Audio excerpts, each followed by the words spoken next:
Patreon member shoutout. I'm at war with the world cause I ain't never gonna sell my soul.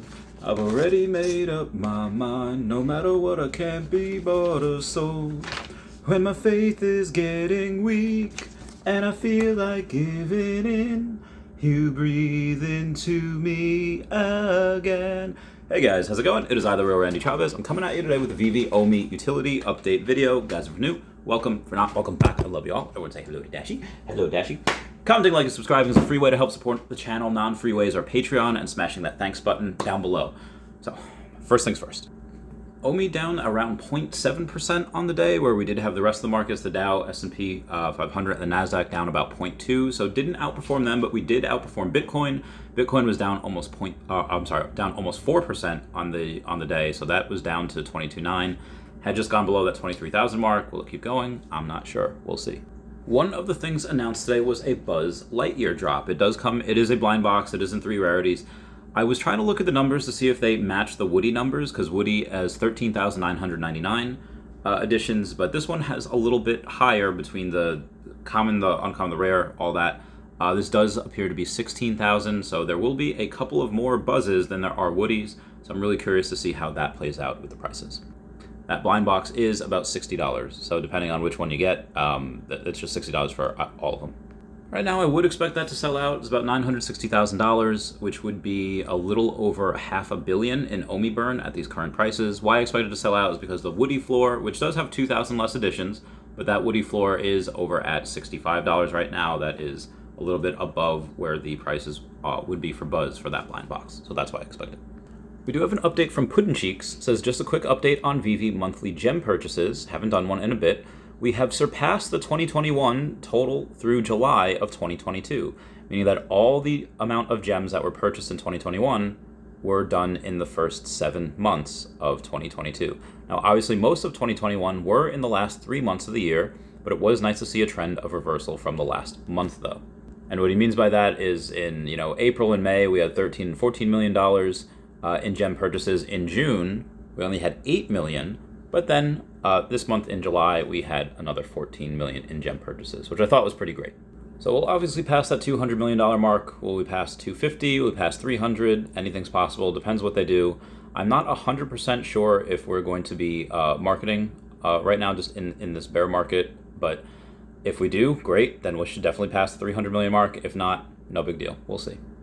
Be advised, we are in a recession. Even if the government wants to go and change the definition of recession and lock that Wikipedia page so that nobody else can change it back to what it was, that doesn't always mean it's a bad thing. If the Wall Street Silver is verified over on Twitter, says Walt Disney World ticket price increase versus wages, rent, and gasoline. And you can see that the Walt Disney ticket price since the 70s has gone up about 3,800%. Everything else is about 1,000% or less. And I think eventually that Disney partnership is probably good. I mean, it's already paid off, but it will definitely pay off in a bigger way if they ever accept Omi, if they ever have any. You can't say that Disney won't advertise for Veve at some point, just because they have a lot of their stuff on there. They get recurring sales. They get that recurring 6% rebate every time something sells. Guarantee you they market the poop out of it at some point. We do have a couple of snapshot results from let's say comics, anything from New Mutants #2, Uncanny X-Men, Spider-Man #1, Tarzan of the Apes, whatever you want. It is all in a spreadsheet on Google Docs, and then you do have a 1 hour and 8 hour after the delistings, and you could see a bunch of them, the data going minus 220 of them. Like, everything is down minimum 30%, talking about the listings. So if you had 100, then the listings will only be, now there's only 70 listings. Now this to my knowledge, hasn't been updated in quite a while, but it seems like a lot of the listings, actually all of them were negative. No, there was no, after the delistings, there was no people like, the price has mooned right now. Let me go and start selling this because all the delistings went down. The lowest was Amazing Spider-Man #252, where there were negative 2 listings, which would be 4% for that. The one that was most delisted was New Mutants #2, which had minus 220 of them, or minus 43% of those listings. That was wild. I went over this on stream the other day. I thought this was absolutely bananas. Jewelry brand Tiffany and Company unveils a 50,000 CryptoPunk necklace, a $50,000 CryptoPunk necklace. So what they're doing is they're a luxury jewelry brand, and they're making these diamond chains that are similar to the CryptoPunks. And I was really impressed by this because, one, people that aren't really into NFTs, but they like jewelry, such as any dude that's got a girlfriend out there, or any girl that has a girlfriend, anyone that's dating someone that is into jewelry, knows what Tiffany is, know how expensive it is. The company is selling 250 customized diamond encrusted pendant necklaces for 30 ETH, which is around 50K. A pop to holders of the famed collection. Each necklace will include a combination of 30 diamonds and gemstones, according to Tiffany's website. So again, people that don't know what NFTs are, but their spouses or partners know what jewelry is, know Tiffany, they're going to get a nice big introduction. And I really like it how it's super expensive, because this way they won't have sticker shock when they come on the app and say, like, this digital collectible is going for $10,000, and they already use, at least this time, to at least a six-figure or almost a six-figure number. Necklaces will go on sale on August 5th, I believe that's Friday, and are available for CryptoPunk holders to purchase in the form of NFTs, which are redeemable for the physical necklaces. So Tiffany will net over $12 million from the sale sellout, standing to make even more profit from the resale royalties. So this is what they're doing, the same thing that Matt Gondek is doing for his, and everyone should totally take a look at Matt Gondek and see what he is doing. But they are minting a bunch of these NFTs, and people will buy them. So they're making a bunch of those. And then, if you decide to give that NFT over to Tiffany, you can get that $50,000 pendant. If you don't, then they get to keep that $50,000 pendant.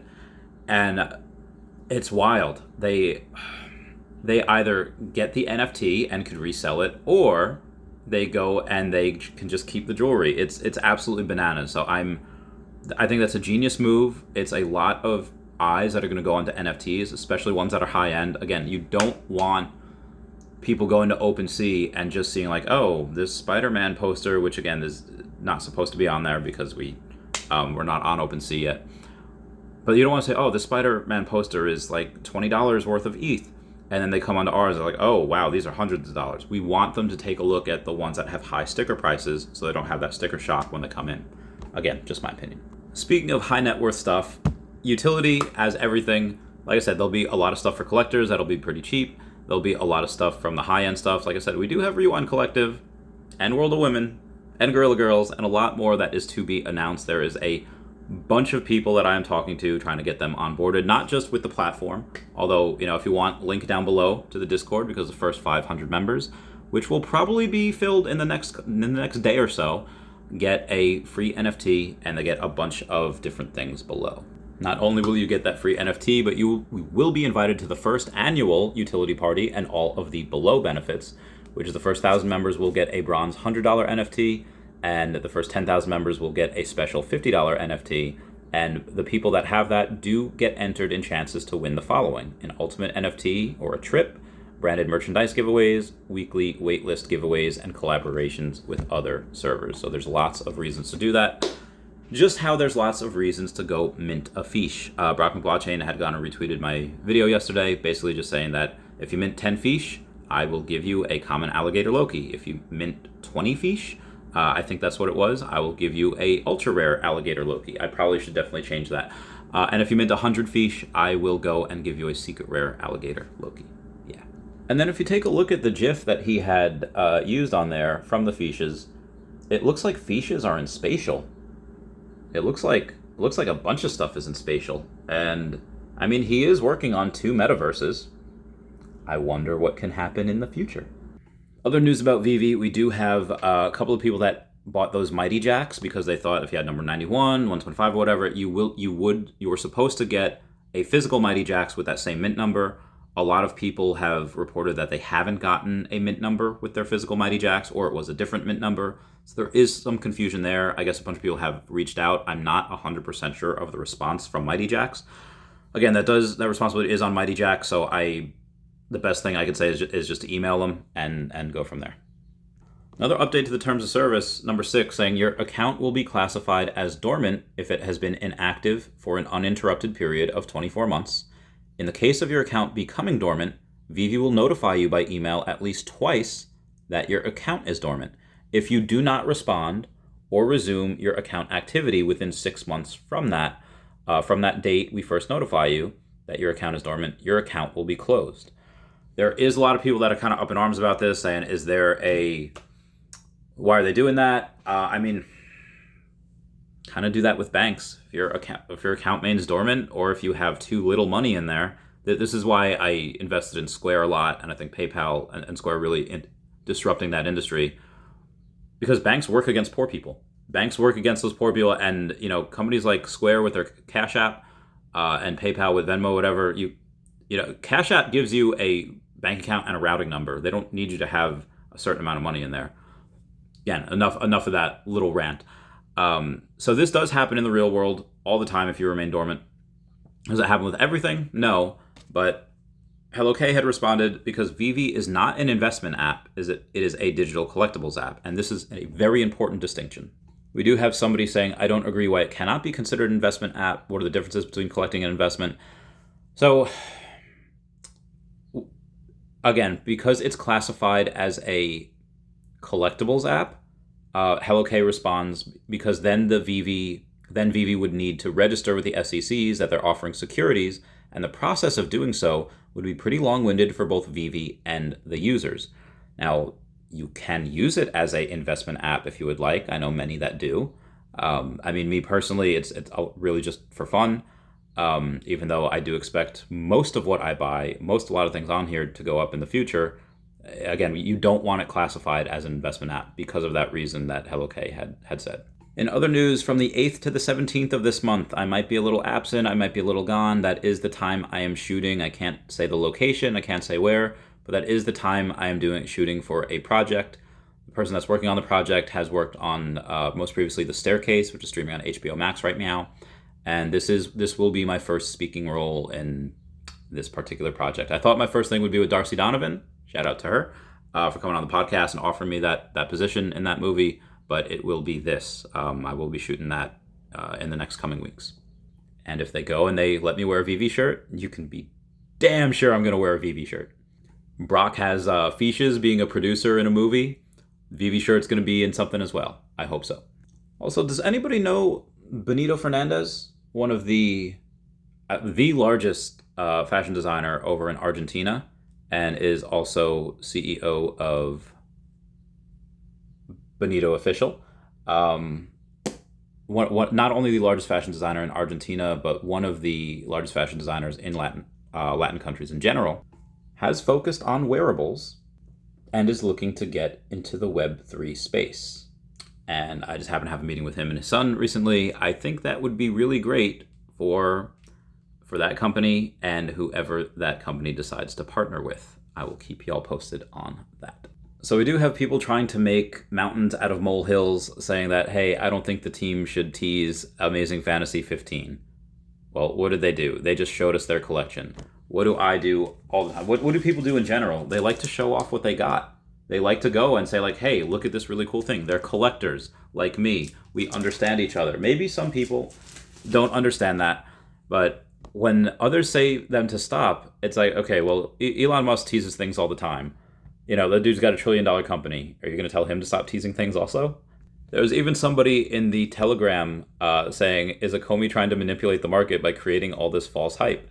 And of course, you had to have Reese go and kind of calm the waters a bit and say, not one bit. We don't play games with the token or the market. There's too much regulatory hot water. As we all know, anything online is there forever. And I'll add to that it's not us that's been shilling an announcement. Other people are getting too excited and reading way too far into things. Perfect example, I went to post a Gandalf gif on Twitter earlier and then deleted it because the next message is always, Gandalf, Akomi has Lord of the Rings, when in reality, I just thought it was fun. But he ended up reposting it because he won't live in fear. God, I love one of our fearless leaders. I love Reese so much. He's such a cool dude.